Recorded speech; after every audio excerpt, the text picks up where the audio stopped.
அஸ்ஸலாமு அலைக்கும் வரஹமத்துல்லாஹி வபரகாத்துஹு. என் அன்பான உள்ளங்களே, தலையை பிச்சுக்கணும் போல இருக்கா? வாழ்க்கை இவ்வளவு சந்தோஷமே இல்லாமல் போயிட்டு இருக்குன்னு நினச்சிட்டு இருக்கீங்களா? உங்கள் துணையால் உங்கள் சந்தோஷம் நிம்மதியை தினம் தினம் இழந்து தவிச்சிட்டு இருக்கீங்களா? இந்த பதிவு உங்களுக்காக தான். முழுமையாக கேளுங்க. உங்கள் வாழ்க்கையை அல்லாஹ் சந்தோஷமும் மன நிம்மதியும் நிறைஞ்சதா மாற்றுவானாக. உங்கள் துணை மூலம் அல்லாஹ் உங்களுடைய மனதை குளிர்ச்சி அடைய செய்வானாக. உங்கள் வாழ்க்கையில் உங்களுக்கு மன நிம்மதியையும் சந்தோஷத்தையும் திருப்தியையும் தினம் தினம் தரணுமன்றதுக்காக அல்லாஹ்வால படைக்கப்பட்டவங்க உங்கள் துணைகள். கணவனுக்கு மனைவியும் மனைவிக்கு கணவனும் அல்லாஹ்வால தெரிவு செய்யப்பட்டு படைக்கப்பட்டவங்க. அவங்க மூலம் அல்லாஹ் உங்களுக்கு நிறைய நிறைய மன நிம்மதியை வச்சிருக்கான். ஆனால் நாம் தினம் தினம் அது எல்லாத்தையும் மறந்துட்டு நம்ம துணை கூட நிறைய சண்டைகள் சச்சரவுகள்னு வாழ்க்கையை நரகமாக்கிட்டு இருக்கோம். நம்ம மேலான முஹம்மது நபி ஸல்லல்லாஹு அலைஹி வஸல்லம் அவங்களோட மனைவிமாரை எப்படி நடத்தினாங்க, எவ்வளவு கண்ணியமாக நடத்தினாங்க, எவ்வளவு மரியாதையாக அன்பு செலுத்தினாங்கன்றத நீங்கள் கேட்டீங்கன்னா நீங்கள் மாறிடுவீங்க. இந்த நிமிஷமே மாறிடுவீங்க. ஏன்னா அந்த மேலான நபி ஸல்லல்லாஹு அலைஹி வஸல்லம் அவங்களுடைய எடுத்துக்காட்டுகள் உங்களை சிலிர்க்க வச்சிடுங்க. சுப்ஹானல்லாஹ்.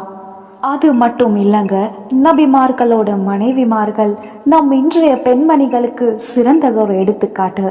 என் அன்பான சகோதரிகளே, உங்க கணவன் உங்க வீட்டோட தலைவர்.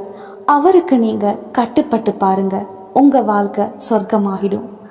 கட்டுப்பாடு என்ற சொல்லின் அர்த்தம் நீங்க அவருக்கு அடிமையா இருக்கணுன்றது இல்லை. அவரோட பேச்சுக்கு மரியாதை செலுத்துங்க.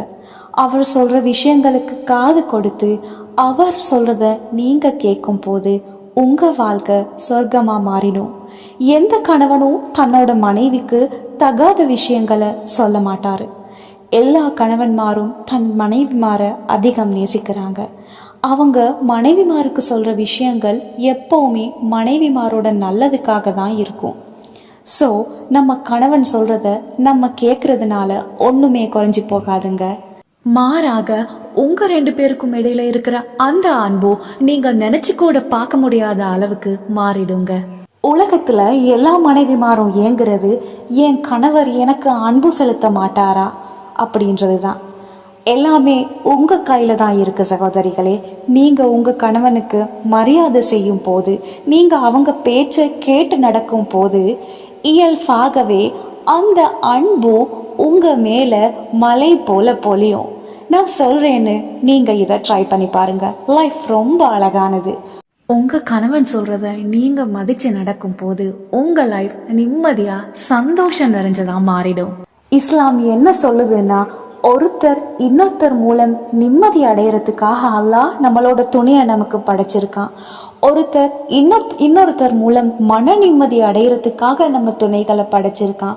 நம்ம அதை எல்லாத்தையும் விட்டுட்டு இன்னைக்கு நமக்கு பிரச்சனை வரக்கூடிய காரணமாவே நம்ம துணையை பார்க்குறோம். என் அன்பான சகோதரர்களே, உங்கள் மனைவிமார் ரொம்பவுமே மென்மையானவங்க, ரொம்ப பலவீனமானவங்க. அவங்க கிட்ட நீங்க ரொம்ப மென்மையாகவும் அன்பாகவும் நடந்துக்கணும். எந்த ஒரு விஷயத்தையும் அன்பா நீங்க சொல்லும் போது அவங்க கட்டாயமா புரிஞ்சுக்குவாங்க. உங்க மனைவிமார் வளைந்த எலும்புகளை கொண்டு படைக்கப்பட்டவங்க. அவங்கள நீங்க ஒரே அடியா உடைக்க நினைக்கும் போது உடைஞ்சு போயிடுவாங்க. ரொம்ப மென்மையா கையாளுங்க. அவங்க அல்லாஹ்வால உங்களுக்கு தரப்பட்ட அமானிதங்கள். அல்லாஹ்வால உங்க மன நிம்மதிக்காக உங்க சந்தோஷத்துக்காக படைக்கப்பட்டவங்க. அவங்கள ரொம்ப அன்பா நடத்துங்க. உங்க வாழ்க்கை சொர்க்கமா மாறிடும். அவங்க கிட்ட நிறைய பேசுங்க. நீங்க என்ன எதிர்பார்க்குறீங்க, எப்படி இருக்கணும்னு நினைக்கிறீங்கன்றத அவங்களுக்கு நீங்க ரொம்ப அழகா தெளிவுபடுத்துங்க.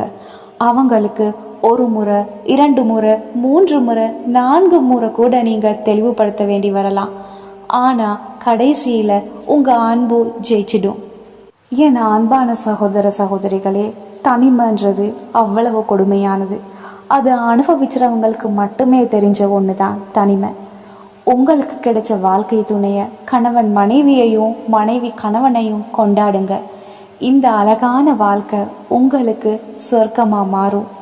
இன்ஷா அல்லாஹ். அல்லாஹ் உங்கள் துணை மூலம் உங்களுக்கு மன நிம்மதியையும் உங்கள் கண்களுக்கு குளிர்ச்சியையும் தரட்டும். ஆமீன்.